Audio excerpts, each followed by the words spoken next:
नमस्कार। कहते हैं कि मन में कुछ कर गुजरने का जज्बा हो तो सफलता आपके कदम चूम लेती है। कुछ ऐसा ही कर दिखाया है राजसमंद जिले के घोड़द पंचायत के गांव कुंडा में डॉक्टर महेश दवे और नारायण सिंह ने दोनों ने एक ऐसा काम कर दिखाया है जो कभी असंभव माना जाता था। उन्होंने मेवाड़ की धरा पर स्ट्रॉबेरी की खेती करके न केवल अपना सपना पूरा किया है बल्कि मेवाड़ के किसानों के लिए एक प्रेरणा भी बन गए हैं। पेश है राजसमंद न्यूज़ की यह खास रिपोर्ट। राजसमंद जिले के नाथू द्वारा उपखंड की घोड़च पंचायत के गांव कुंडा गांव में एक ऐसी कहानी लिखी गई है जो संघर्ष, मेहनत और समर्पण का प्रतीक है, जो यह सिखाती है कि सही दिशा में प्रयास करने से असंभव को भी संभव बनाया जा सकता है। खास बात यह है कि फील्ड दूसरा होने के बाद भी प्रतिभा के धनी किसान नारायण सिंह और डॉक्टर महेश दवे ने मेवाड़ की धरती पर स्ट्रॉबेरी की खेती कर न केवल सफलता हासिल की बल्कि क्षेत्र के किसानों के लिए खुशी में एक नई लाइन खींच दी। उदयपुर जिले की मावली तहसील के आसलियों की मादली गांव के निवासी किसान नारायण सिंह ने बताया कि उनके क्षेत्र में स्ट्रॉबेरी के लिए ज़रूरी क्लाइमेट नहीं है। बेकिंग क्षेत्र में काम करने वाले नारायण सिंह ने खेती के नए आयाम तलाशने का फैसला लिया। उन्होंने स्ट्रॉबेरी की खेती का विचार किया और इसके लिए रिसर्च की। उन्होंने महाबलेश्वर, हिमाचल और अन्य जगहों का दौरा कर उत्पादन के बारे में जानकारी ली। अपने शोध के दौरान नारायण सिंह की मुलाकात R&D मेडिकल कॉलेज उदयपुर में professor medicine doctor Mahesh Dave से हुई। डॉक्टर दवे की भी खेती में रुचि थी। घोड़च के कुंडा गांव में उनके पास खाली ज़मीन थी। वहां पर दोनों ने 65,000 वर्ग फीट क्षेत्र में स्ट्रॉबेरी की खेती शुरू करने का निर्णय लिया। नारायण सिंह प्रगतिशील किसान क्या कुछ बोले, सुनिए आप भी। जी सर, सबसे बड़ा चैलेंज था कि नर्सरी से पौधे लेके आना, फिर उस पौधे को यहाँ से लगाने के बाद उसका सर्वाइवल करना, उस पौधे को बढ़ना।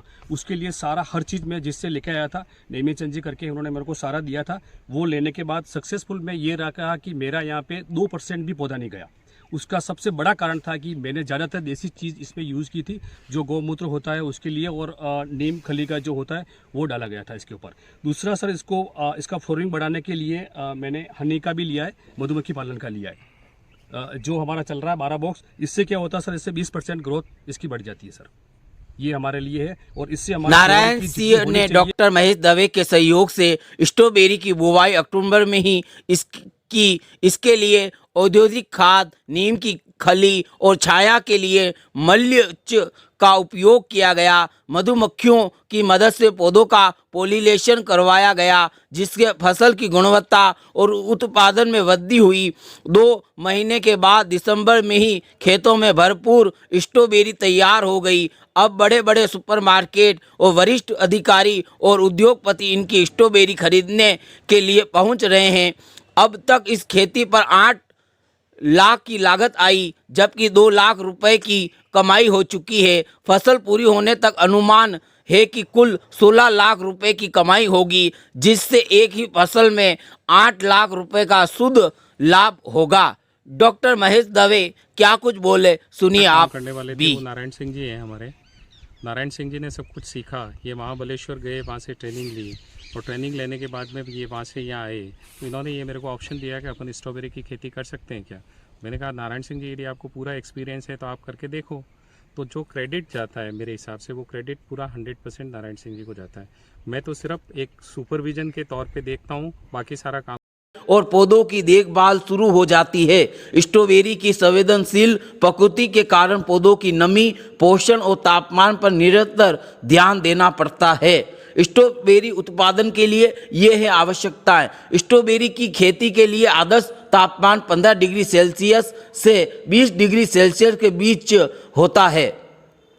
अत्यधिक गर्मी और ठंड दोनों ही स्ट्रॉबेरी के लिए हानिकारक है।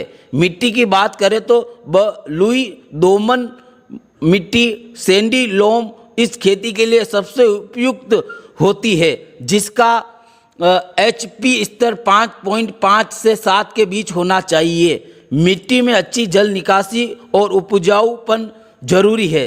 सिंचाई के लिए नियमित पानी की आवश्यकताएं होती है। खेती के लिए समतल या थोड़ी ढलान वाली जमीन उपयुक्त। तेज हवा वाले क्षेत्रों से बचना चाहिए। भारत में चैंडलर केमारोसा और साबर गम जैसी किस्में अधिक लोकप्रिय। बुआई का समय अक्टूबर से नवंबर के बीच। फसल की नियमित निराई गुड़ाई और कीट रोग प्रबंधन जरूरी। फसल बुआई के 60 से 80 दिनों बाद तैयार होती है और 1 एकड़ में 6 से 10 टन तक स्ट्रॉबेरी का उत्पादन संभव। कृषि विभाग के संयुक्त निदेशक संतोष दूरिया और उद्यान विभाग के उप निदेशक हरिओम सिंह राणा ने बताया कि राज्य सरकार से उन्हें मल्चिंग, सीड लो टनल और डिप सिस्टम पर सब्सिडी दी गई है। साथ ही समय समय पर तकनीकी मदद उपलब्ध करवाई जाकर सहयोग किया जा रहा है। विभाग द्वारा यहां निरंतर दौरा एवं निगरानी भी की जा रही है। हरिओम सिंह राणा उप निदेशक उद्यान विभाग क्या कुछ बोले, सुनिए। स्ट्रॉबेरी की खेती कर रहे हैं यहाँ पर। इनको उद्यान विभाग की तरफ से मल्चिंग शीट पे सब्सिडी मिली है। इसके अलावा लो टनल पे सब्सिडी मिली है। इसके अलावा जो ड्रिप सिस्टम इन्होंने लगाया उन पर इनको 75% सब्सिडी मिली। इस तरह उद्यान विभाग इनको भरपूर मदद कर रहा है, सहयोग कर रहा है और टेक्निकल नॉलेज जो भी चाहिए होता है इनको समय समय पर इनको प्रदान कर रहे हैं। अपनी मेहनत के दम पर किसान नारायण सिंह डॉक्टर महेश दवे के साथ मिलकर सफलता की नई इबारत लिख दी है। अब क्षेत्र के किसानों के साथ ही दूर दराज से भी लोग खेती की तकनीकी की जानकारी लेने के लिए यहां पहुंच रहे हैं। आप जुड़े रहे राजसमंद न्यूज़ के साथ। धन्यवाद।